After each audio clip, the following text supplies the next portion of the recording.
Parada que está en la línea, porque queremos una interpretación política de este contexto. ¿Qué significa, doctora, tiempo de saludarle y agradecerle, qué significa esta reaparición de Morales en un evento de semejante trascendencia en la ciudad símbolo del poder político del país? Si usted nos puede explicar qué es lo que se quiere decir, qué es lo que se quiere proyectar a través de esta escena. Muy buen día, le agradezco por el contacto.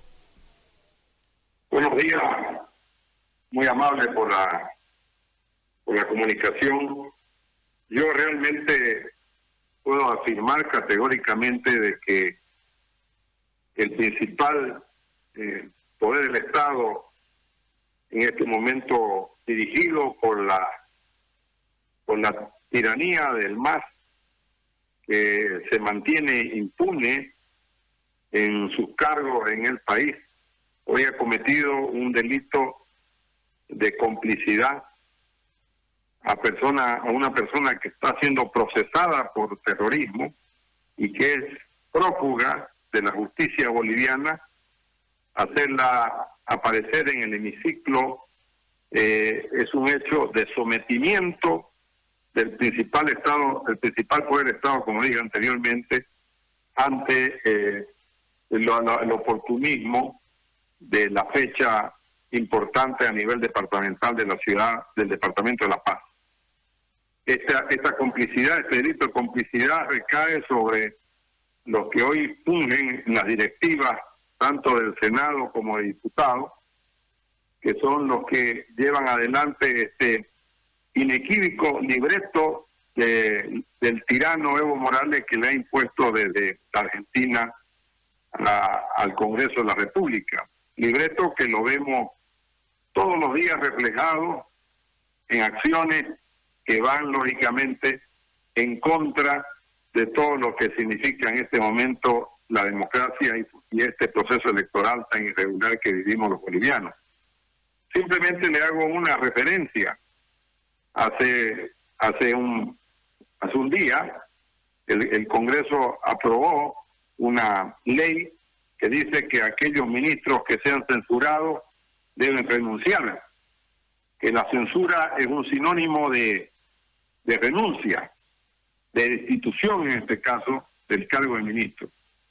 La pregunta que surge rápido es, en 14 años, donde ha habido varios ministros que cometieron muchos delitos y crímenes sobre todo, y otros que se robaron miles de millones de dólares del país. La pregunta es, ¿cuándo esta manga de levantamanos y de cómplices llevaron adelante una censura contra algunos de ellos? Fueron totalmente cómplices. Muchos de estos delincuentes salieron aplaudidos del Congreso. Este es el nivel de barbaridad en el cual nos tiene lamentablemente sumergido la incapacidad de este gobierno interino de haber permitido que estos que tienen temas pendientes, muchos de ellos, senadores y diputados del MAS, temas pendientes con la justicia, lleven adelante estas acciones que violan la Constitución y que violan las leyes en el país. Ahora, ¿y el contexto político quiere mostrar Morales que sigue gobernando? ¿Ese es el escenario? Porque en realidad al tener el manejo del principal poder del Estado, que es el poder legislativo, por la representatividad que ésta representa, valga la redundancia en el concepto, en realidad quiere mostrarle a Bolivia de que pese a estar fuera, sigue siendo el que manda. Y lógicamente una terrible contradicción, porque fuera del territorio boliviano dicen que está instalada una dictadura que lo persiguió para matarlo, y que es lógicamente una versión totalmente distinta a la realidad. Todos los bolivianos sabemos que el pueblo boliviano se levantó y él salió huyendo de este país porque él es conocedor de los crímenes y los delitos que ha cometido.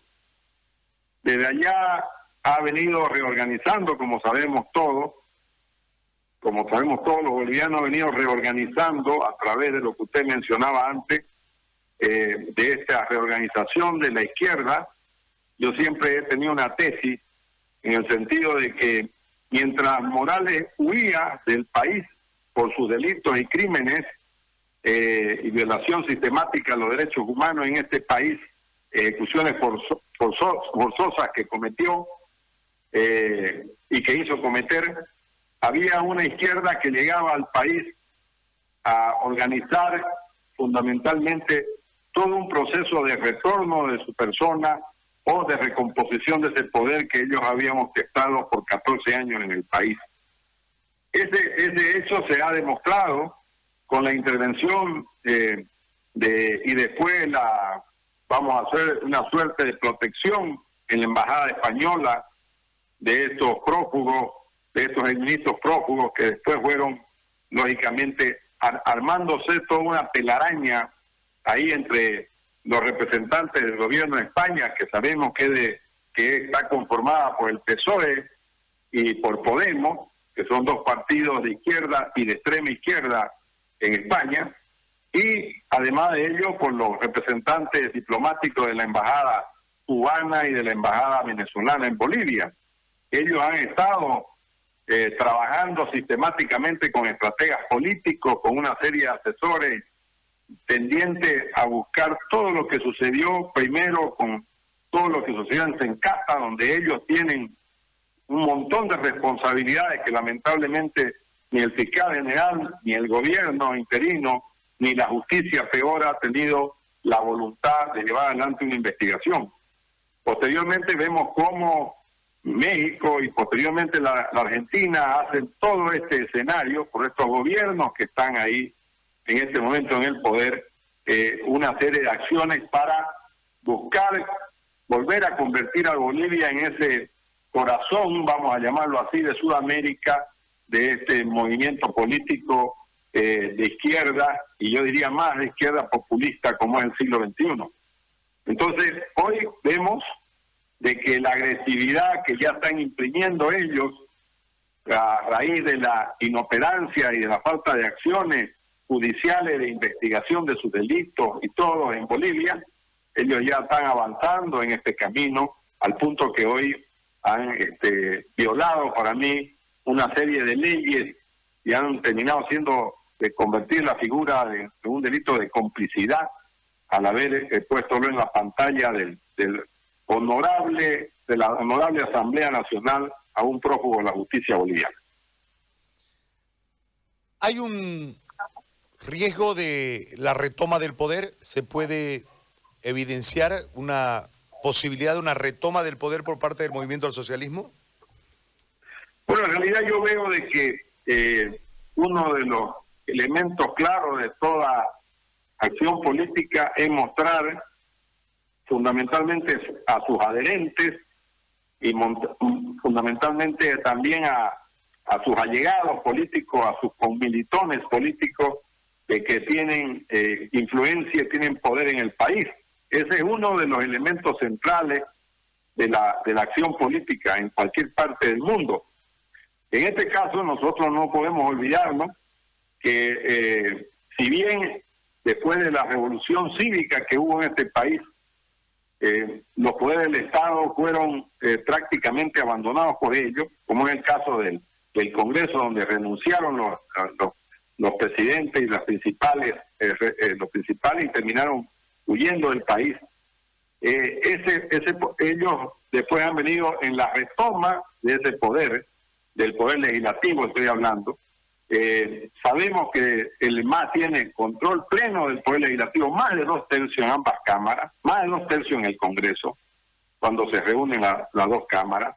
Tienen unanimidad de control en el poder judicial en el país. Por eso es que muchos de sus delincuentes están saliendo a detenciones domiciliarias en muchas partes del país. Principales delincuentes que han cometido terribles delitos en el país contra la economía del país, contra delitos contra las personas en el país, contra bolivianos, están hoy en su casa disfrutando de detenciones, que decir, ni 6 meses llegaron a estar presos estos delincuentes que realmente están hoy disfrutando de ese poder que tiene el MAS en la justicia, también en la Fiscalía General, y por ende en una burocracia que en la ciudad de La Paz está alrededor, una burocracia estatal de unos 500.000 ciudadanos que ostentan cargos públicos, una burocracia que responde esencialmente a ellos. Entonces, ahí viene toda la estrategia de buscar recuperar esa militancia, ese apoyo en este proceso electoral que ellos han impuesto a sangre y fuego al país. Y digo a sangre y fuego porque están condenando, como todos sabemos, los bolivianos al contagio, cuando vemos que principales autoridades del Estado y personas, hoy día el fallecimiento de ese obispo en la ciudad de La Paz y de otros ciudadanos bolivianos que no tienen renombre y no lo conoce absolutamente más que su familia, han ido perdiendo la vida. Entonces, este es el hecho fundamental.